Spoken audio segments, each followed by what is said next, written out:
What a lovely day in the universe. What a mind that's about to burst. Won't you be my viewer? Hello, this is Springfield Johnny, aka John Gregory Presto, and this is the Authentic Human Being Show, coming live from Springfield on January the 2nd, 2014. So, got my computer here, and maybe we can work together on some of these things that I've been working on. But first of all, let me introduce my clock. I've had this baby for, I don't know, 15 years.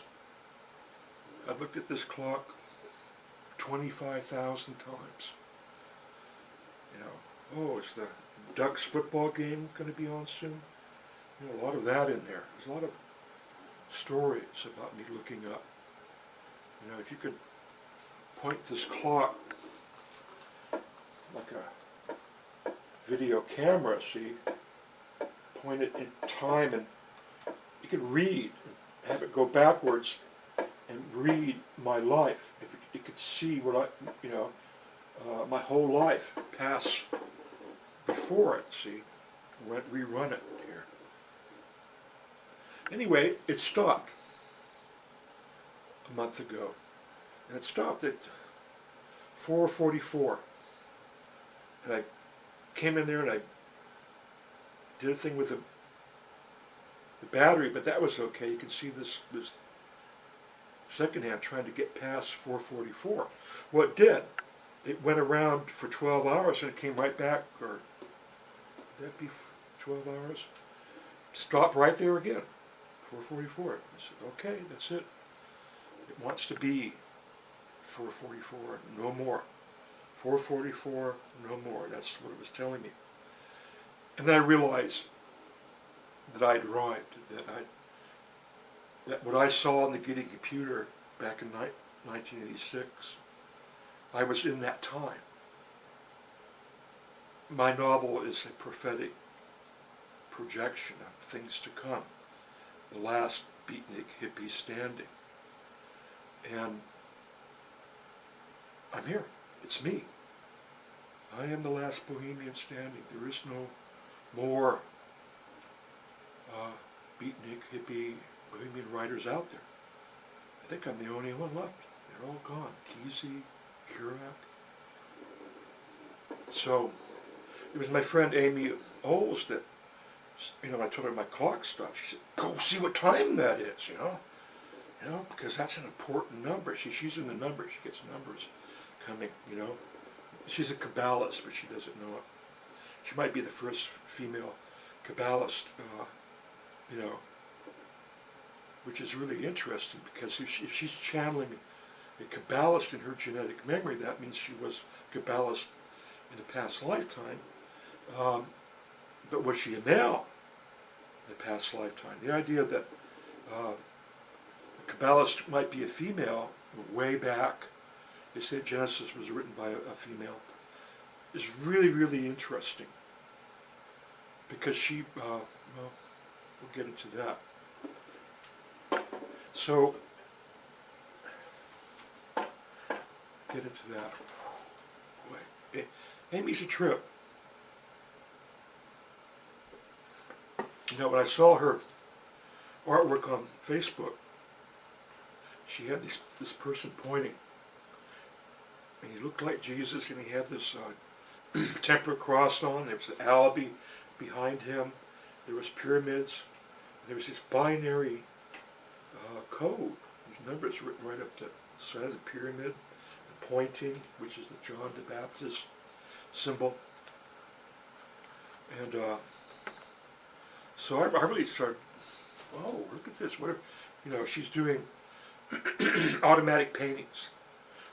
And I've been told that my novels are being dictated to me by an entity that roams the planet and comes to the aid of planets in dire distress. three seers told me this at the Berkeley Psyche Institute in 1987.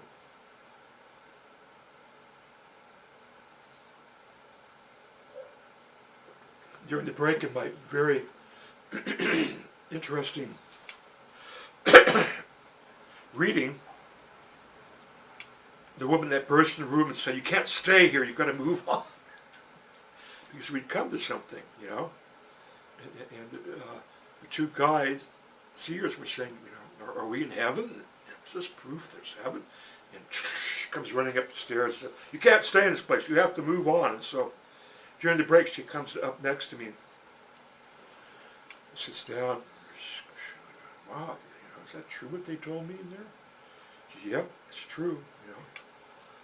Yeah. She says, "What do you do?" I said, "I'm a writer." She said, "What do you write about?" I says, "Well, they're spiritual comedies. I'm a science fiction writer, but they're more like spiritual comedies."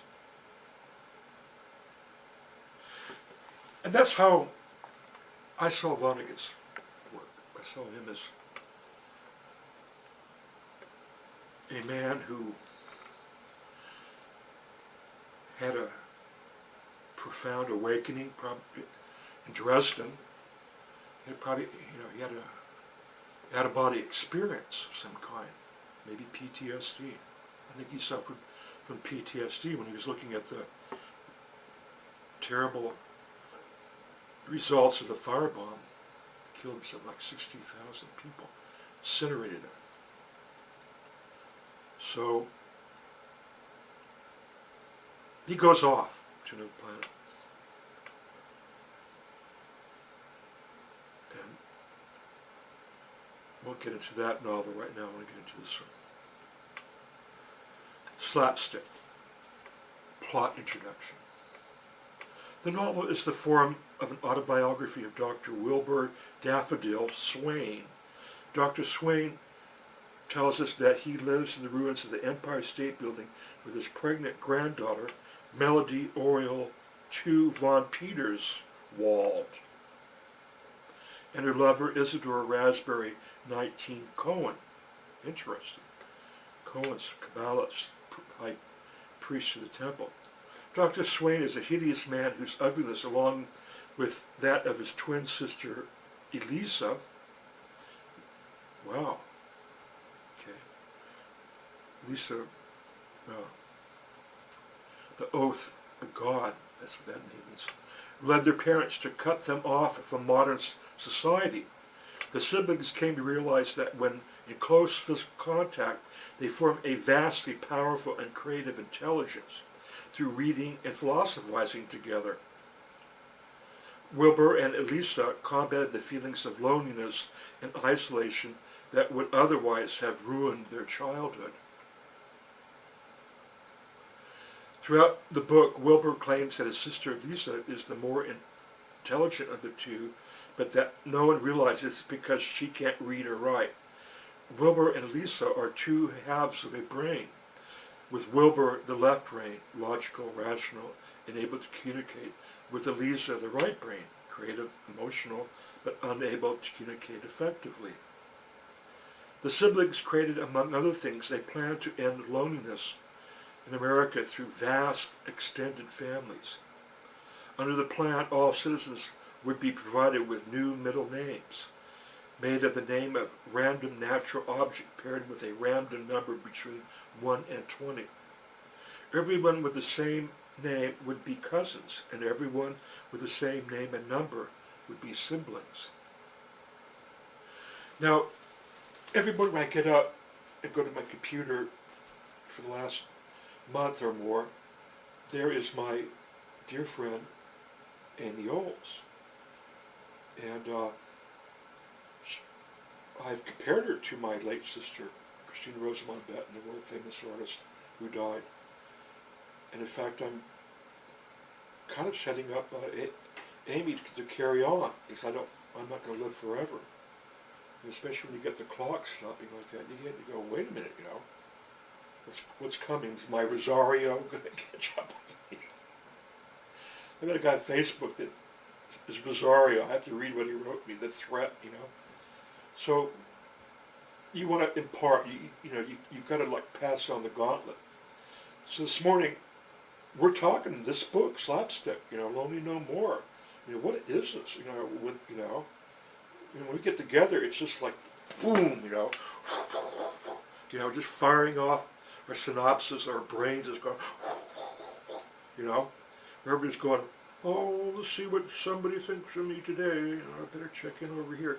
Oh my God, I think they don't like me. That's not me, Amy.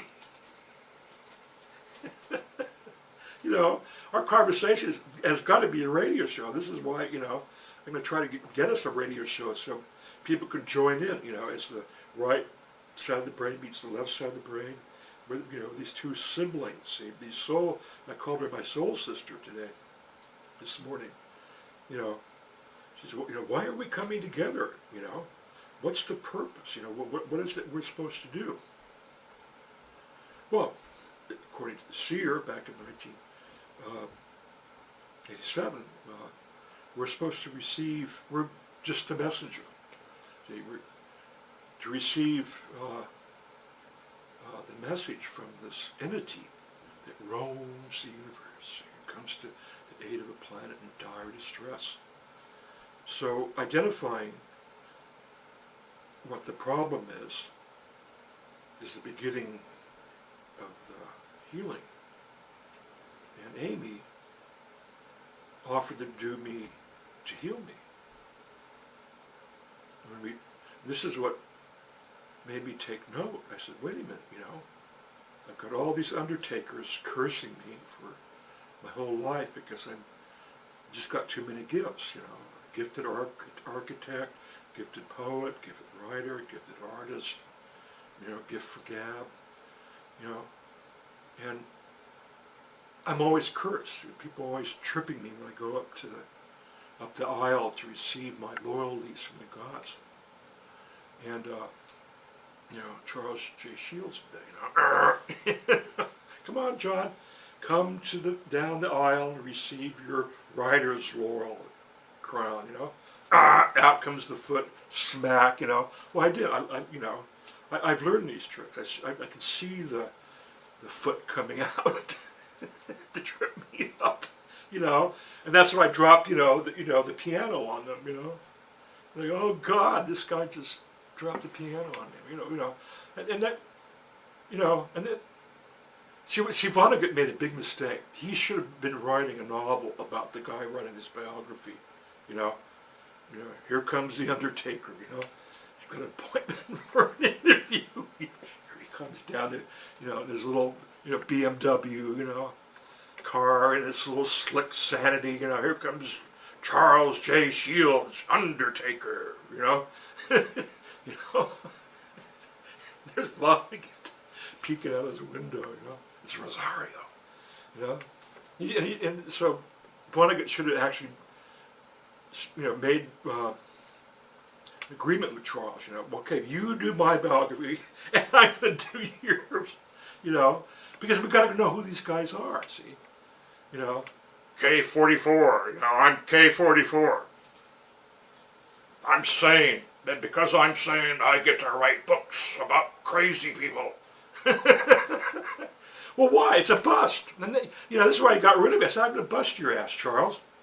You don't get to take my dead bohemian heroes and turn them into cold, hard cash and, buy yourself a new BMW. You don't get to do that. Over my dead body.